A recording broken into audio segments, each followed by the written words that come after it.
परिवाराने दिलेला पाठिंबा असेल, मुलं असतील, आई असेल, वडील असेल, पत्नी असेल, या सर्वांनी दिलेला जो काही पाठिंबा आहे या संपूर्ण परिवाराशी आज आपण सरळ मनसोक्तपणे गप्पा मारणार आहोत।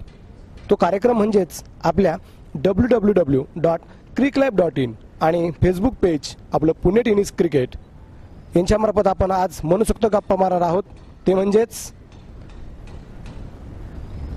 याच वाघोली परिसरातील फार मोठ्या प्रमाणात पुणे जिल्ह्यात नाव कमवलेलं जे व्यक्तिमत्व आहे, अर्थात वाघोलीचं क्रिकेट फुलवणारे आणि टेनिस क्रिकेट विश्वामध्ये कोच काय आहे याची जाणीव करून देणारे। कारण नेहमी आपण पाहत असतो की आंतरराष्ट्रीय क्रिकेट असेल, लेदर बॉल क्रिकेटच्या स्पर्धा असेल, या सर्व संघांमध्ये एक प्रकारचा असणारा कोच, त्याची असणारी जबाबदारी ती टेनिस क्रिकेट विश्वात किती महत्त्वाची आहे।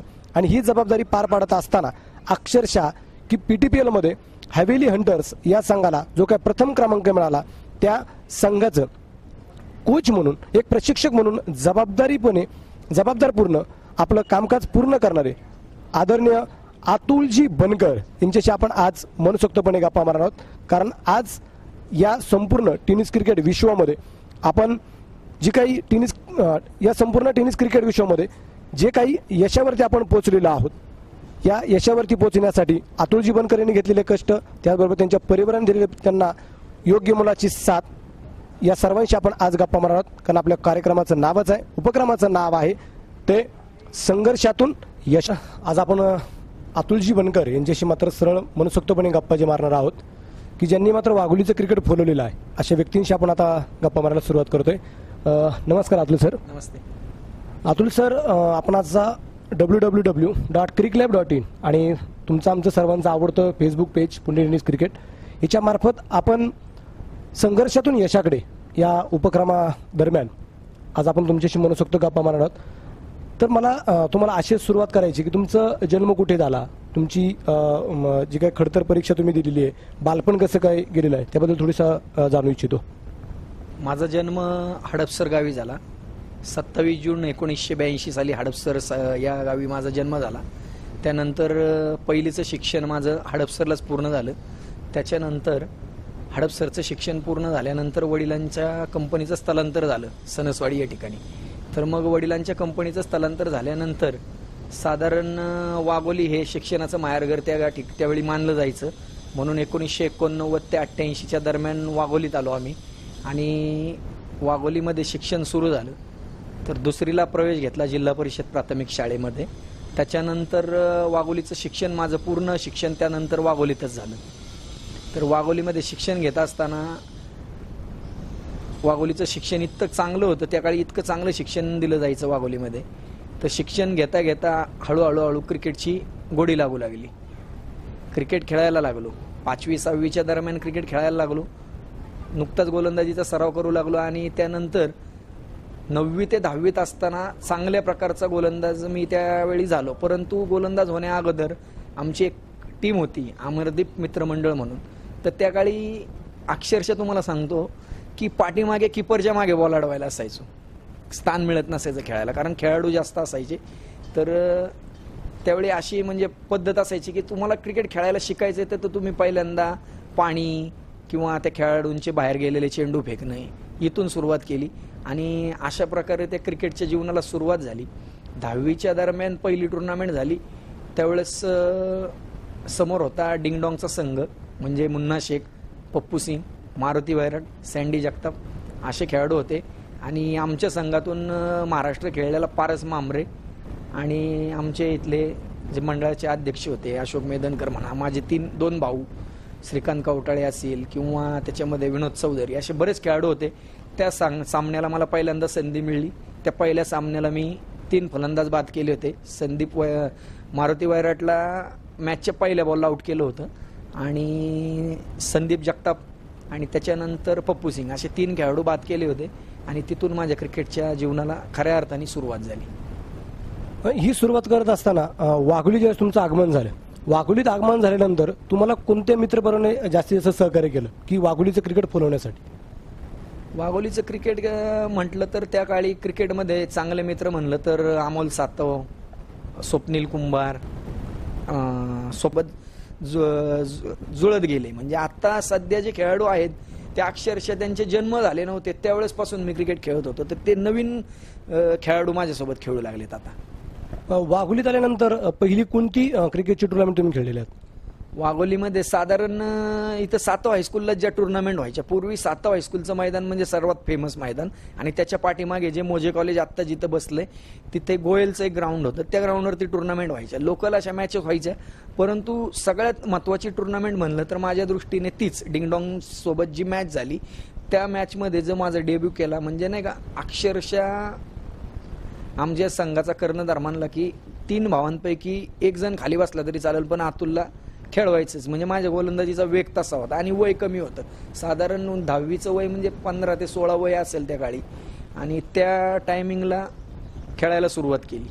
खऱ्या अर्थाने तिथून क्रिकेटला सुरुवात झाली. त्याच्या अगोदर भरपूर क्रिकेट खेळलो, जे माझ्या वयाचे खेळाडू होते त्यांच्यासोबत भरपूर क्रिकेट खेळलो, परंतु जो खरा अनुभव असतो म्हणजे मोठ्या समुद्रामध्ये पोहण्याचा जो अनुभव असतो तो तिथून मिळाला मला, की क्रिकेट खऱ्या अर्थाने काय असतं आणि ते कुठल्या लेवलपर्यंत असतं ते त्या सामन्याला कळालं. मला अजून एक जाणू इच्छितो मी की वाघोलीचं मध्यंतरीच्या काळामध्ये एक 2-3 वर्षापूर्वीचा काळ जर आठवला तर वाघोलीचं क्रिकेट फार मोठं नव्हतं, पण जसं अतुल बनकर आणि बाकीचा मित्रपरिवार एकत्र आला गेला तसं वाघोलीचं नाव पुणे जिल्ह्यामध्ये नव्हे तर नगर जिल्ह्याच्या परिसरामध्ये सुद्धा एक सर्वाधिक क्रिकेटची स्पर्धा घेणारं गाव म्हणून या वाघोली गावाला जे ओळखलं जावं लागलं, यात तुमचा काय हातभार असायचा या क्रिकेटच्या स्पर्धा भरवण्यासाठी? साधारण 2012 पर्यंत चांगल्या पद्धतीने क्रिकेट चालू होतं, म्हणजे गावातले गाव चॅम्पियनच्या स्पर्धा भरायच्या. तर गाव चॅम्पियन स्पर्धांमध्ये 16 संघ उतरायचे, 22, 24, 26 असे संघ उतरायचे. त्याच्यामध्ये स्पर्धेत चुरस व्हायची, हा जिंकतोय तो जिंकतोय. मग त्याच्यामध्ये गल्ल्यांमध्ये वाद असायचा की बाबा हा संघ जिंकतोय का, रोडच्या पलीकडचा संघ जिंकतोय का अलीकडचा. परंतु ज्यावेळेस संदीप आप्पा भोंडवे यांनी राजकरंडक नावाची स्पर्धा 2013 साली सुरू केली तर गावातून संघ निवडीला सुरुवात झाली. कारण त्यावेळेस माझं जरा थोडंसं पोलीसमध्ये असल्यामुळं माझी धावपळ तिकडे चालू होती. तर मला त्यावेळेस गावात आल्यानंतर आमच्या काही खेळाडूंनी सांगितलं की बाबा आता आपला संघ तयार केलाय, तर तू खेळाडू म्हणून नसणार आहे पण तू ह्या स्पर्धेकरिता आमचा मार्गदर्शक म्हणून कोच असणार आहे. तर त्यावेळेस वाघोली, थेऊर, केसनंद, आवळवाडी, मांजरी, कोलवडी ह्या जिल्हा परिषद गटाचा एक संघ तयार करण्यात आला आणि त्या संघाचा कोच म्हणून ज्यावेळेस माझी निवड झाली तो दिवस माझ्या आयुष्यातला सर्वात मोठा दिवस. म्हणजे जितके वर्ष क्रिकेट खेळलो, काही बक्षिसं मिळाली असतील, काही मिळाली नाही, काही थोड्या अंतराने गेली, परंतु खऱ्या अर्थाने जो माझ्या म्हणजे आयुष्यातला मोठा क्षण असेल तो संदीप आप्पा भोंडवेंनी जो प्लॅटफॉर्म तयार केला की थोडक्यात राजकरंडक स्पर्धा भरवली आणि आमच्या गावातल्या स्वप्नील कुंभार असेल, अमोल सातव असेल किंवा ओंकार मेटे अशा बऱ्याचशा खेळाडूंनी, आसिफ शेख यांनी ठरवलं की अतुल बनकर आपल्याला आता खेळाडू म्हणून नकोय, आपल्याला त्यांच्या मार्गदर्शनाची गरज आहे. आणि त्यावेळेस अतुल बनकर कोच म्हणून नावारूपास आला आणि तो जो दिवस आहे तो माझ्या आयुष्यातला सुवर्ण दिवस मी मानतो.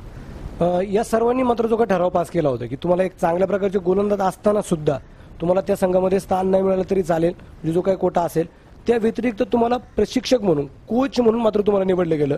काय या पाठीमागचा खरा अंदाज काय, कशासाठी मात्र कोच म्हणून, तुम्हीच कोच म्हणून का? ज्यावेळेस मी माझ्या आयुष्यात क्रिकेट खेळलोय, क्रिकेट खेळताना सगळ्या खेळाडूंना एकत्र घेऊन खेळायचं ही माझी स्ट्रॅटेजी पूर्वी पण होती, आज पण होती आणि जोपर्यंत क्रिकेट क्षेत्रात राहील मी तोपर्यंत तीच माझी स्ट्रॅटेजी राहील. जोपर्यंत तुम्ही तुमची सर्व बोटे एकत्र करून ताकद लावत नाही तोपर्यंत कुठलंही ध्येय तुम्ही साध्य करू शकत नाही. मग खेळाडूंच्या मनात असं आलं की आपल्याकडे एक वेगवान गोलंदाज आहे, परंतु त्याला आराम देऊन आपण जर अतुल बनकरला कोच केलं तर त्यांच्या मार्गदर्शनाचा उपयोग होईल. मग त्यावेळेस सामने भरले नेताजी सुभाषचंद्र इंग्लिश स्कूल ग्राउंडवर, म्हणजे NSBच्या ग्राउंडवर, आणि अक्षरशः तिथं हाराकिरीच्या परिस्थितीत माझा संघ अडकलेला असताना स्वप्नील सातवने वादळी खेळी करून एक सामना जिंकून दिला. कव्हर्समध्ये षटकार मारणारा तो पहिला खेळाडू मी पाहिला त्या टुर्नामेंटला. कव्हर्समध्ये षटकार मारणारा खेळाडू मी आजपर्यंत पाहिला नव्हता. त्या खेळाडूने कव्हर्समध्ये षटकार मारला. त्यानंतर शिरूर सोबतची मॅच झाली. शिरूर सोबतच्या मॅचमध्ये आम्हाला साधारण 6 चेंडूमध्ये 23 धावाची आवश्यकता असताना आसिफ शेख सारख्या, म्हणजे आसिफ शेखला त्यावेळेस ना कुठल्या नावांची हे द्यावी, उपमा द्यावी हे तोंडात शब्द नव्हते. आसिफ शेखने अक्षरशः 5 चेंडूमध्ये 23 धावांचं लक्ष्य पूर्ण करून शिरूर सारख्या बलाढ्य संघाला त्या ठिकाणी मातीमोल किंमत करून टाकली आणि अतुल बनकरची जी इमेज होती ती मोठी केली. आता ऍक्च्युली कोचचं काम काय असतं, खेळाडूंना योग्य मार्गदर्शन करण्याचं. परंतु खेळाडू ज्यावेळेस मैदानावर जातो त्यावेळेस जो एफर्ट देतो तो त्याचा स्वतःचा असतो. फक्त त्याला त्या चाकोरीवर पर्यंत नेण्याचं काम कोचचं असतं. सर्व गोष्टी कोच करू शकत नाही, परंतु त्याला जे मार्गदर्शन केले ते मार्गदर्शन केलेलं त्याचं अवलोकन करायचं काम खेळाडूंचे. आणि माझ्या खेळाडूंनी ते अवलोकन करून संघाला त्या ठिकाणी विजय मिळवून दिला. त्या ठिकाणी सेमीफायनलला संघ पोहोचला. सेमीफायनलला त्या ठिकाणी आम्ही हारलो. चिंता मला काहीच चिंता वाटली नाही, सेमीफायनलला हारलो. परंतु जिल्हा परिषद गटामध्ये त्यावेळेस वाघोलीच्या संघाचा जो दरारा निर्माण झाला आणि कुठेतरी मी आता माझ्या तोंडाने मला बरोबर वाटत नाही, परंतु कुठेतरी माझ्या नावाला त्या ठिकाणी एक वेगळं महत्व प्राप्त झालं की ह्या पट्ट्यामध्ये अतुल बनकर चांगलं मार्गदर्शन करतात. आपल्या इतक्या वर्षाच्या खेळाचं त्यांनी मुलांना मार्गदर्शन करून काहीतरी खेळाचं चीज केलं. त्यानंतर 2014 रोजी राजकारण भरला. तिथे देखील आमचा संघ सेमीफायनलला गेला. तिथे कोरेगावच्या संघाला ओंकार देसाईने आम्हाला 3 चेंडूमध्ये 3 धावा असताना त्या ठिकाणी शह दिला. आम्ही हारलो, परंतु त्यामध्ये आम्ही एक शिकलो की खेळाडूंमध्ये जी गुणवत्ता आहे ती दिवसेंदिवस वाढत चालली होती. म्हणजे ओंकार मेटे सारखा जर खेळाडू रिव्हर्स स्वीप, म्हणजे थोडक्यात त्याला स्वीप म्हणता येणार नाही, रिव्हर्स लॉक शॉटनी जर षटकार खेचत असेल तर म्हणजे जे खेळाडूंनी आपल्या स्वतःमध्ये प्रतिभेमध्ये वारंवार बदल केले, म्हणजे क्रिकेट हे वेगवान झालं हे त्यावेळी लक्षात आलं. 2014ला 2015ला शिवकरंडक भरला, 2015ला राजकरंडक भरला नाही, म्हणून सचिन शितोळे यांनी शिवकरंडक भरवला होता. त्या शिवकरंडकला आम्ही सेमीफायनलला जाऊ शकलो नाही, परंतु तिथे देखील आमच्या खेळाडूंनी फार महत्वाची कामगिरी केली. या क्रिकेटच्या विश्वामध्ये समजा खडतर आयुष्य जगत असताना या टेनिस क्रिकेट विश्वाचा किंवा क्रिकेटचा तुमच्या आयुष्यामध्ये काय फायदा झाला? माझ्या आयुष्यामध्ये फायदा असा झाला म्हणजे ना, तुम्हाला त्याच्यामधून काही पैसे स्वरूपी यावं असं काही नसतं. ज्या वेळेस तुम्ही एखादा चांगला खेळ खेळत असता त्यावेळी तुमच्या खेळाचं कुठंतरी कौतुक होत असतं आणि त्या कौतुकाची थाप ज्यावेळेस प्रेक्षकांची म्हणा, मार्गदर्शकांची म्हणा किंवा हितचिंतकांची ज्यावेळेस तुमच्या पाठीवर पडत असते त्यावेळेस तुमचा खेळ दिवसेंदिवस भरत जातो. तुमच्या खेळामध्ये तुम्ही वेगवेगळे बदल करता, आमूलाग्र बदल त्यावेळेस घडवण्याची तुम्हाला ऑटोमॅटिक त्या ठिकाणी विल पॉवर मिळते. आणि अशा पद्धतीने राजकरंडक झाला, दुसरा राजकरंडक झाला, शिवकरंडक झाला आणि याचं फळ मला असं मिळालं की 2016 रोजी 13 मार्च 2016 रोजी जी PTPLची स्पर्धा भरली, या PTPLची स्पर्धा जिल्ह्यामध्ये भरली होती आणि ऑक्शनच्या कार्यक्रमाला कुठल्याही खेळाडूला त्या ठिकाणी आमंत्रण नव्हतं, परंतु मला वैयक्तिक त्या ठिकाणी बोलावून आलं होतं. मी गेलो होतो आणि ज्यावेळेस तिथं गेल्यानंतर मला तिथं कळालं की हवेली हंटर हा संघ हनुमंत दादा कंद यांनी त्या ठिकाणी 6,80,000 रुपये मोजून, इतकी मोठी महाग किंमत मोजून तो संघ घेतला. तर त्यावेळेस त्या संघाचं मला हवेली हंटर्स संघाचं मला प्रशिक्षकपद दिलं. अक्षरशः माझ्या डोळ्यामध्ये पाणी आलं की तो दिवस माझ्यासाठी खूप मोठा होता. मिळालं आणि क्रिकेट पण. तर कुटुंबाने इतकंच सहकार्य केले की माझे दोन्ही भाऊ कामावर गेले तर सुट्टी काढून मॅच पाहायला येतात. आणि त्याच्यानंतर सर्वात महत्वाचं, माझे वडील स्वतः माझी कुठेही मॅच असेल ना तिथे स्वतः येतात, पाण्याची बाटली सोबत घेऊन असतात ते, की बाबा मुलाला तहान लागली तर त्याला पाणी दिलं पाहिजे. अक्षरशः एकदा ग्राउंडमध्ये अशी घटना घडली की मी ग्राउंडमध्ये पाय ट्विस्ट होऊन पडलो. तर खेळाडू याने अगोदर माझे वडील मैदानात आले होते, म्हणजे त्यांना इतकी आपुलकी आहे माझ्यासाठी. ते तिथं येऊन बसतात. स्वतः ते किडनीचे पेशंट आहेत, त्यांना डॉक्टरांनी बाहेर फिरण्यासाठी मज्जाव केलाय, परंतु ते माझं क्रिकेट बघण्यासाठी दुपारी 2 ते 3 रक्त उन्हात सुद्धा तिथे येऊन बसतात. पूर्ण मॅच माझी पाहतात. विजयाचा जल्लोष झाला की मी घरी यायच्या अगोदर आईला, माझ्या मिसेसला सांगणार, बाळाची मॅच झाली, तो जिंकला, इतक्या रनांनी जिंकला, त्याला हे बक्षीस मिळालं. म्हणजे माझ्या कुटुंबाची मला पूर्ण साथ आहे. माझ्या संघाने जर कुठल्या प्रकारचा नंबर मारला तर पूर्ण रॅली काढून पहिल्यांदा मुलं इथं येतात, त्यांचं औक्षण होतं, त्यांना चहा पाणी होतं, मग ते बक्षीस वगैरे, मग ती मुलं घरी जातात. म्हणजे इथपर्यंत मुलांना सहकार्य असतं कुटुंबाकडून. तुम्ही आता तुमच्या वडिलांच्या आजाराबद्दल बोललात. आज तुम्ही मात्र फार मोठ्या आजारात आहात. डॉक्टरने जवळपास तुम्हाला 2-3 महिने आता रेस्ट करायला सांगितले की क्रिकेट खेळत असताना तुमच्या पायाला थोडासा मुरगळा आला, लिगलमेंट तुटली गेली, आता पायाचं ऑपरेशन झालेलं आहे. आणि आता हे क्रिकेट जरी तुम्हाला थांबवलं गेलं असलं परंतु आता क्रिकेट थांबेल की अजून पुढे चालू राहील? नाही, क्रिकेट हे माझं शेवटच्या श्वासापर्यंत क्रिकेट राहणार. म्हणजे वाघोली गावामध्ये अतुल बनकरनी एक पायंडा निर्माण केला होता, जोपर्यंत फेकी गोलंदाजी बंद होणार नाही तोपर्यंत अतुल बनकरच्या पिंडाला कावळा शिवणार नाही. ह्या शब्दात मी ज्यावेळेस मुलांना बोललो त्यावेळेस फेकी गोलंदाजीला कुठेतरी आळा बसला. 100%वरून 70%वरती आली, 60%वरती आली, 50%वरती. अलीकडील काळामध्ये वाघोली गावामध्ये फेकी 30%वरती आली. बंद झाली पूर्ण असं मी म्हणणार नाही, कारण तो मला म्हणण्याचा अधिकार नाही, कारण ती चालतीये. परंतु ती फेकी बंद करण्याचा मानस माझा आहे आणि ती मी बंद करून 24 पावलं घेऊन गोलंदाजी करायची. भिंतीला बॉल लागल्यानंतर तो किती आपल्याकडे येतोय तिथून बॉलिंग करायची पुन्हा. म्हणजे तो 26 पावलावर गेला तरी 26 पावलांवरून गोलंदाजी करायची. 27 पावला आला तर 27 पावलावरून करायची. कधी कधी काय व्हायचं, तो 20 पण पावलं व्हायचा, म्हणून 20 पावलावरून नाही करायची, 24 पावलांवरून करायची. म्हणजे वेग कसा वाढतोय आपल्या गोलंदाजीचा हे पाहण्यासाठी एका भिंतीवरती ज्यावेळेस आपण गोलंदाजी करताना बॉल आदळला तर तो किती फोर्सनी परत आपल्याकडे येतोय, म्हणजे त्यावरून आपल्या स्पीडचा आपल्याला जाणीव व्हायची. आणि असा वेग वाढवत वाढवत गेलो. माझ्या भावाच्या मुळे मी ती गोलंदाजी, तो शोएब सरांना मी माझ्या गुरुस्थानी मानतो क्रिकेटच्या. आता आपण पाहतोय की ज्यांच्या उपक्रमामार्फत, म्हणजे अर्थात आपण पाहतोय की संघर्षातून यशाकडे हा जो उपक्रम आपण राबवतोय www.cricklife.in आणि आपलं सर्वांचं आवडतं पेज, फेसबुक पेज, ते म्हणजे पुणे टेनिस क्रिकेट. याबद्दल तुमचं काय मत आहे? पुणे टेनिस क्रिकेट म्हणायचं तर पुणे टेनिस क्रिकेटने अल्पावधीमध्ये टेनिस क्रिकेटला एका मोठ्या उंचीपर्यंत, मोठ्या शिखरापर्यंत नेऊन पोहोचवलंय. हे म्हणजे मी तुम्हाला खुश करण्यासाठी बोलत नाही, माझा परखड स्वभाव आहे. जे केलंय पुणे टेनिस क्रिकेटने, सामान्य खेळाडू म्हणजे अतुल बनकर एक सामान्य खेळाडू आहे. आज अतुल बनकरची तुम्ही मुलाखत घेताय, अतुल बनकरला कुठंतरी तुम्ही समाजापुढे आणण्याचा प्रयत्न करताय. आजवर तुम्ही भरपूर खेळाडूंना असं समोर आणलंय समाजाच्या. परंतु समाजामध्ये ज्यावेळेस तालुक्यात, जिल्ह्यात काही खेळाडू असे असतात की त्यांची चमक माहीत नसती. आता गेली 22 वर्ष क्रिकेट खेळतोय मी, परंतु कोणाला माहिती नाही. काही खेळाडूंना माहिती आहे, परंतु त्यांना बाहेर आणण्याचं काम.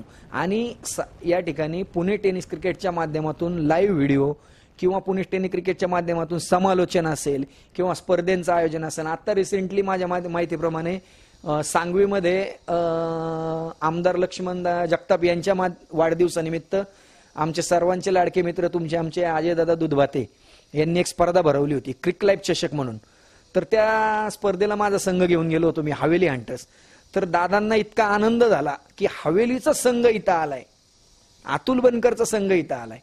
दादांशी भेटलो, मी बोललो. त्या स्पर्धेला आम्ही फायनलला गेलो. विकी आळे संघाने आमचा पराभव केला. ती गोष्ट गौण आहे, कारण करतात, अपडेट करतात, खेळाडूंचे फोटो घेतात, ते त्यांना पाठवतात. खेळाडूंना एक जोश येतो, खेळाडूंमध्ये एक वेगळी विल पॉवर तयार होती की कुणीतरी आपली दखल घेणारा माणूस या समाजामध्ये आहे, आणि तेही विनामूल्य.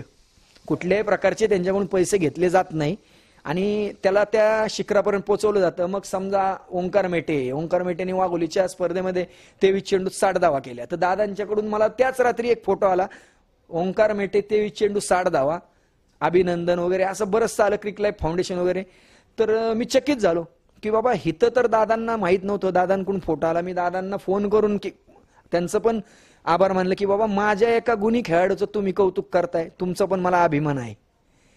अशा तऱ्हेने क्रिक लाईफ फाउंडेशन आणि पुणे टेनिस क्रिकेट फार कमी वेळामध्ये या ठिकाणी पूर्ण महाराष्ट्रातल्या खेळाडूंना एक वेगळं व्यासपीठ तयार करून दिले आणि घराघरापर्यंत पोहोचवले. ज्यावेळेस एखाद्या खेळाडूचा पुणे टेनिस क्रिकेट नाव लावून फोटो फेसबुकच्या पुणे टेनिस क्रिकेटच्या पेजला अपलोड होतो, त्यावेळेस त्याची जी क्रेज असती, ह्या क्रेजचा फक्त एकच दुवा आहे, तो म्हणजे Crick Life foundation Pune tennis cricket from Ajaydada Dudhbhate.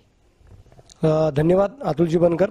आपण पाहतोय आज आपण या संघर्षातून यशाकडे या उपक्रमामार्फत अतुलजी बनकर जे वाघोलीचे चांगल्या प्रकारचे नावाजलेले गोलंदाज आहेत, वाघोलीचे मात्र नावाजलेले प्रशिक्षक म्हणून जे प्रसिद्ध आहेत, घरच्यांचा सपोर्ट मिळाल्यामुळे म्हणा किंवा मित्रांची मिळालेली साथ म्हणा, या साथीमुळे आज एका उंच शिखरावरती जाऊन जे पोहोचलेत. आज आपण त्यांच्याशी मात्र मनसोक्त गप्पा मारल्यात. आता यानंतर आपण गप्पा मारत त्यांच्या सरळ परिवाराशी. धन्यवाद. अतुलजी बनकर यांची आपण आता मनसोक्त गप्पा मारल्यात. आता आपण इथून पुढे त्यांच्या परिवाराशी गप्पा मारणार आहोत की या अतुल बनकर या व्यक्तीने मात्र टेनिस क्रिकेट विश्वात जे काही खूप मोठं जे नाव कमवलेलं आहे, ते नाव कमवत असताना त्यांच्या आईने म्हणा, वडिलांनी म्हणा किंवा सौभाग्यवतीने म्हणा, त्यांना कशा प्रकारचा पाठिंबा दिला, कशा प्रकारचं सहकार्य केलं, त्याबद्दल आपण त्यांच्याशी सरळ आता चर्चा करूया.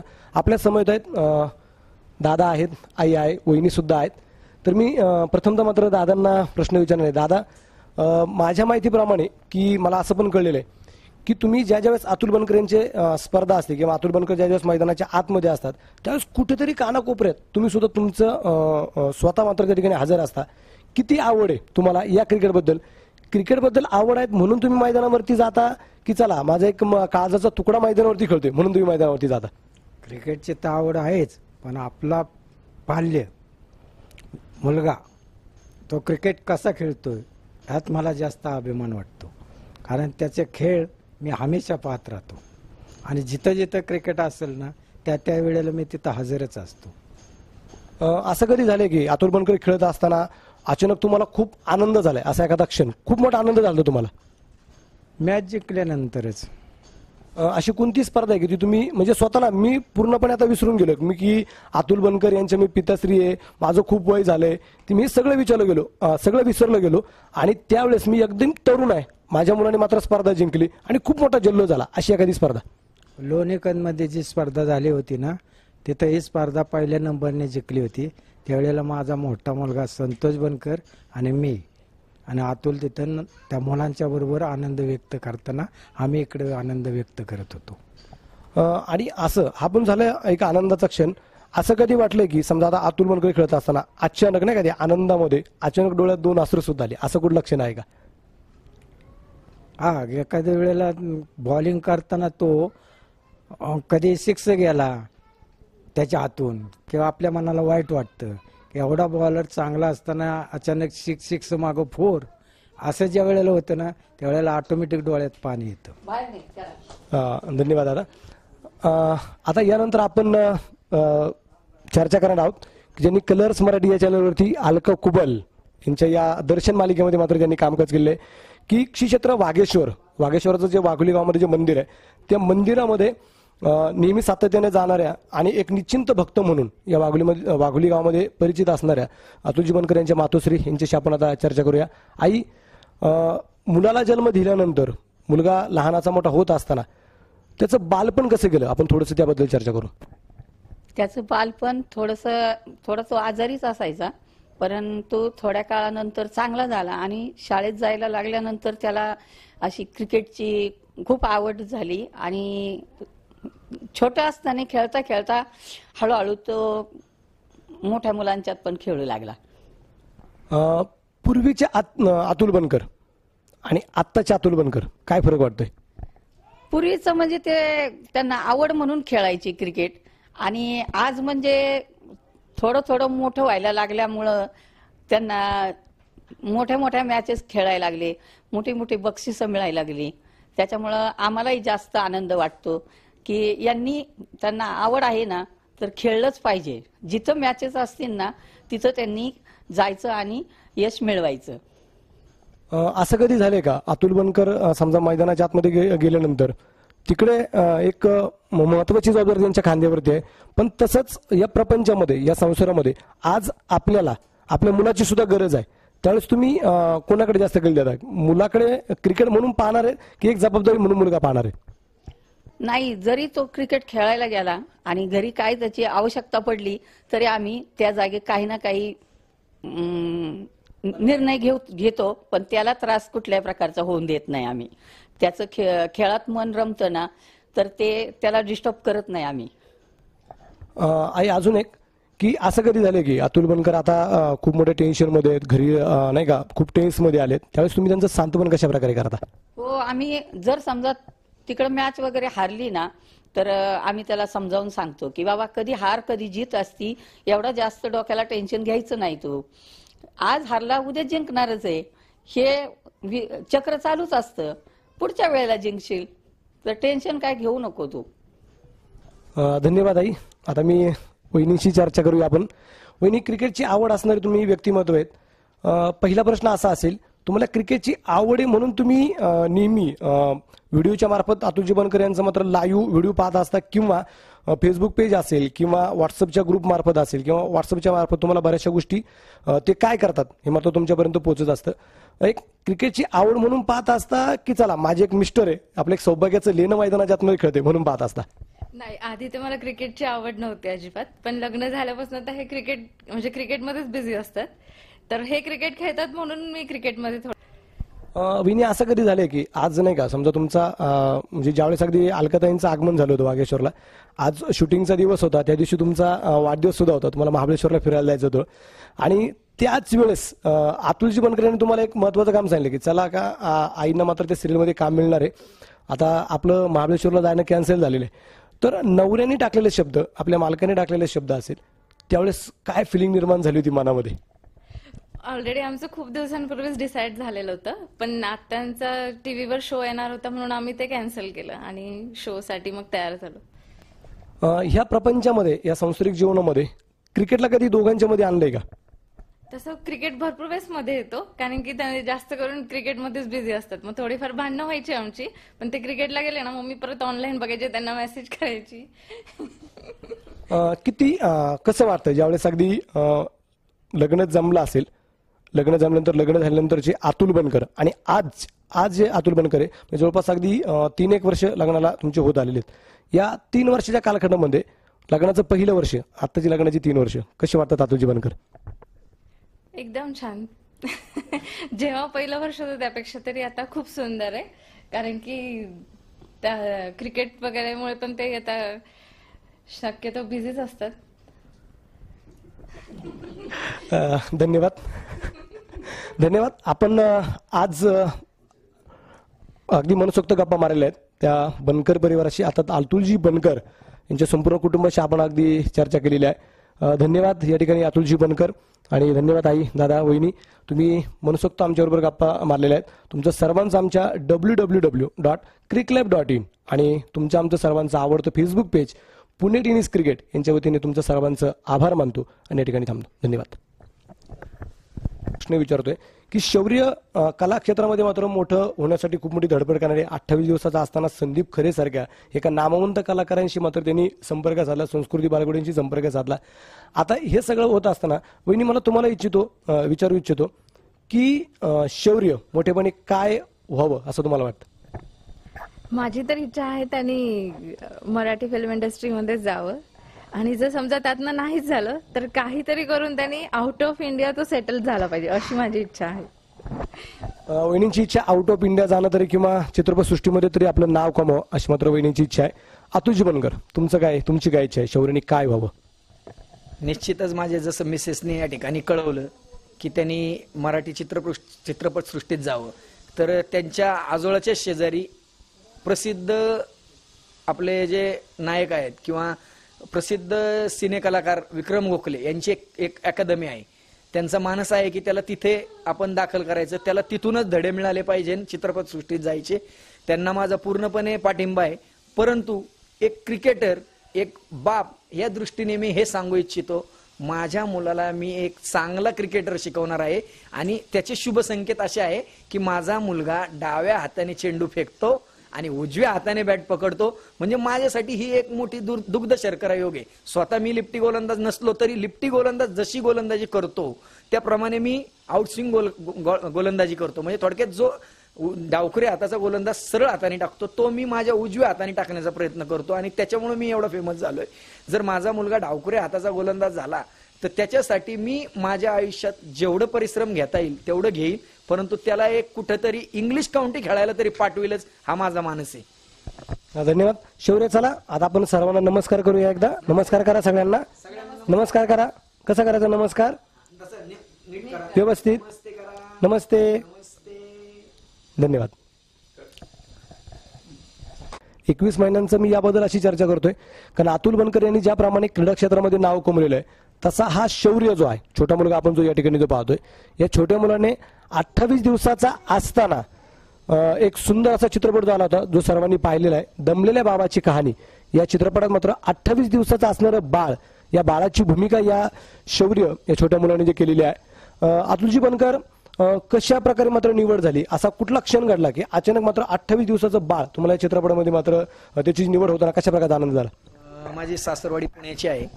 माझ्या सासूबाईंची जुने रिलेशन होते वाकचौरे कुटुंबाशी, आणि जे वाकचौरे कुटुंबातले आप्पा आहेत तर त्या आप्पांच्या बहिणीच्या मुलीने हा पिक्चर प्रोड्यूस केला होता.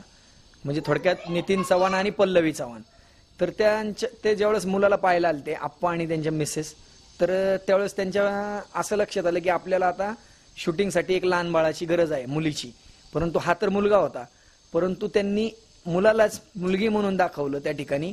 आणि धनकवडीच्या संजीवन हॉस्पिटलमध्ये 28 दिवसांचा असताना हा शूटिंग झाली होती. फक्त दीप्ती भागवत यांच्या मांडीवर म्हणजे हिरोईनच्या मांडीवर दाखवलंय आणि त्याचे वडील म्हणजे संदीप खरे प्रसिद्ध लेखक, ते त्याच्या हात फिरवतात डोक्यावरून वगैरे आणि त्याचा हात हातात घेतात. तर अक्षरशः 28 दिवसाच्या बाळाने त्यांच्या हातात हात दिला होता. हे पाहून ते अचंबित झालते की एवढीसं लहान बाळ की कसं काय हातात हात देतंय, आणि ते पाहून ते खुश झाले आणि कुठल्याही प्रकारचा रिटेक नाही, काय नाही, रडला नाही, काय नाही, एकदम मस्त शूटिंग झाली. आणि आत्ता रिसेंटली पिक्चर आला, इतकी छान. आम्ही सर्व कुटुंब घेऊन गेलो होतो पिक्चरला, त्यांच्याकडून पण पास मिळाले होते. पण तो एक आनंद वेगळाच होता की 28 दिवसाचं बाळ आपलं या दमलेल्या बाबाच्या कहाणीमध्ये आलंय. ज्यावेळेस अगदी आपण पाहत असतो की अगदी 5-6 महिन्याचं बाळ किंवा 1 वर्षाचं बाळ जोपर्यंत होत नाही तोपर्यंत आपण बाहेर सुद्धा कधी फिरायला येत नाहीये. हे 28 दिवसाचं बाळ ज्यावेळेस अगदी शूटिंगसाठी तुम्ही नेत होता, ही गोष्ट घरच्यांना माहिती होती का? अगदीच माझ्या घरी जर ही गोष्ट कळली असती तर पहिला विरोध माझ्या आईनेच केला असता की बाळ 28 दिवसांचा आहे, त्याला घेऊन जाऊ नको. परंतु मी घरी न सांगता एक सरप्राईज द्यायचं होतं मला घरी त्याला. आणि सरप्राईज म्हणजे जर घरच्यांना कळलं असतं की बाळाला शूटिंगला घेऊन जायचं एवढीशा लहान बाळाला, तर ते घरच्यांनी कधीच परवानगी दिली नसती. या गोष्टीची मला पूर्ण जाणीव होती. म्हणून मी मिसेसला फोन करून सांगितलं की मी एकटाच येतोय तिकडे. मग मिसेसनी, मी, माझे सासूबाई, आम्ही मुलाला घेऊन गेलो. शूटिंग झाली आणि शूटिंग झाल्यानंतर तिथे जे फोटो काढले, आपला सोहम असेल अक्कासाहेब मधला म्हणजे असतात काळे, दीप्ती भागवत, संस्कृती बालगुडे, या सर्वांसोबत फोटो काढले. आल्यावरती दाखवलं की आपल्या शौर्याची त्या ठिकाणी शूटिंग झाली आणि लवकरच मूवी येणार आहे. त्यावेळेस घरचे पण खुश झाले. परंतु मी घरच्यांना हे पण म्हणलं की मला माफ करा, तुम्हाला जर कल्पना दिली असती तर तुम्ही निश्चित मला पाठवलं नसतं. पण तुमच्या मी कुठल्याही परवानगीशिवाय त्याला घेऊन गेलो का तर त्याचं चांगलं होणार होतं, कुठंतरी आपलं बाळ मूवीमध्ये झळकणार होतं, म्हणून मी त्याला घेऊन गेलो. धन्यवाद अतुलजी. या ठिकाणी आपण पाहतोय शौर्य 28 दिवसाचं बाळ असताना मात्र चित्रपटात ज्यांनी काम केलेलं आहे त्या शौर्याला सुद्धा आमच्या crickLab.in आणि पुणे टेनिस क्रिकेट यांच्या वतीने मात्र मी त्यांना पुढील वाटचालीसाठी हार्दिक हार्दिक शुभेच्छा देतो. त्यांचं भावी आयुष्य मात्र असं सुखाचं, समाधानाचं आणि या पुणे जिल्ह्याचं नाव, महाराष्ट्राचं नाव जगाच्या कानाकोपऱ्यात मात्र मोठं करावं कला क्षेत्रामध्ये, अशी मी ईश्वरचरणी प्रार्थना करतो.